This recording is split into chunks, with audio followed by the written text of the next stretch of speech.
Oke, baik, perkenalkan nama saya Guilelmus Claudio Velin, NIM 2103030089, Prodi Sosiologi, kelas C semester 2. Oke, baik, pada video kali ini saya akan menjelaskan kala mahasiswa, kala medsos. Mahasiswa adalah seorang yang sedang dalam proses menimba ilmu ataupun belajar dan terdaftar sebagai menjalani pendidikan pada suatu perguruan tinggi, baik di diplomatik sekolah tinggi, institut, dan universitas. Dalam Kamus Bahasa Indonesia, mahasiswa didefinisikan sebagai orang yang belajar di perguruan tinggi. Berikut media sosial. Van Dijk mengungkapkan bahwa media sosial adalah pusat media yang memfokuskan pada eksistensi pengguna yang memvitalisasi mereka dalam berbagai aktivitas maupun berkolaborasi.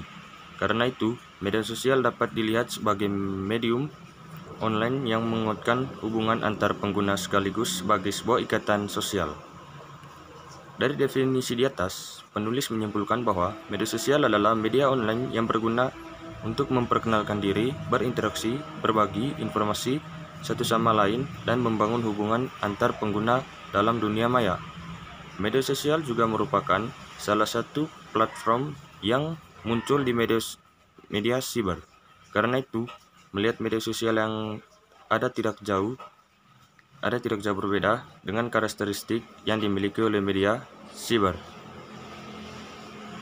Baik, saya menjelaskan media sosial. Yang pertama, satu jaringan. Kata jaringan atau network bisa dipahami dalam bidang teknologi seperti ilmu struktur yang menghubungkan antara komputer maupun perangkat keras atau hardware lainnya. Media sosial memiliki karakter jaringan sosial. Media sosial terbangun dari struktur sosial yang terbentuk dalam jaringan ataupun internet. Namun, bagaimana ditekankan oleh Castells, struktur atau organisasi sosial yang terbentuk di internet berdasarkan teknologi informasi dalam mikroelektronik. Jaringan yang terbentuk antar pengguna merupakan jaringan yang secara teknologi atau di media sosial oleh peringkat teknologi seperti komputer, telepon genggam, atau tablet. Karakter media sosial adalah membentuk jaringan antar pengguna dalam dunia maya, tidak peduli dalam dunia maya saling mengenal atau tidak. Yang kedua, informasi. Informasi menjadi entitas yang penting dari media sosial, sebab tidak seperti media sosial lainnya di internet, pengguna media sosial berkreasi representasi identitasnya, memproduksi konten, dan melakukan interaksi berdasarkan informasi.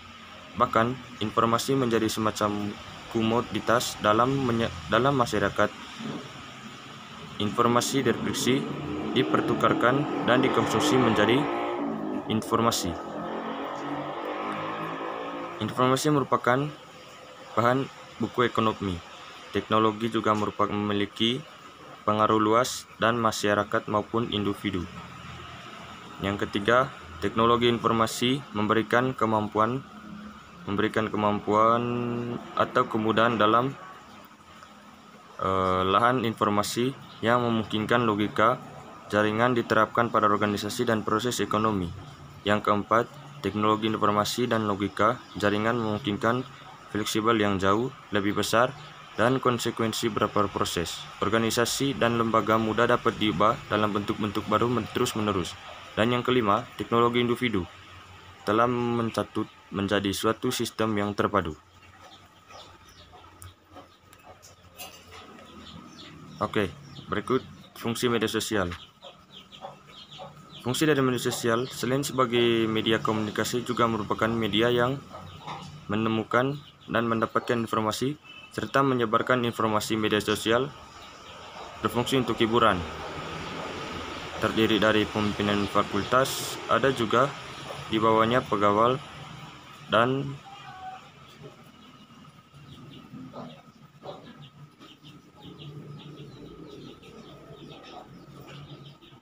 dari pemimpin fakultas, ada juga bawahan-bawahannya, pengawal, tenaga pengerja atau dosen, serta mahasiswa. Unit-unit ini harus dipersatukan dalam fungsi agar tidak terlihat dalam hidup tujuan.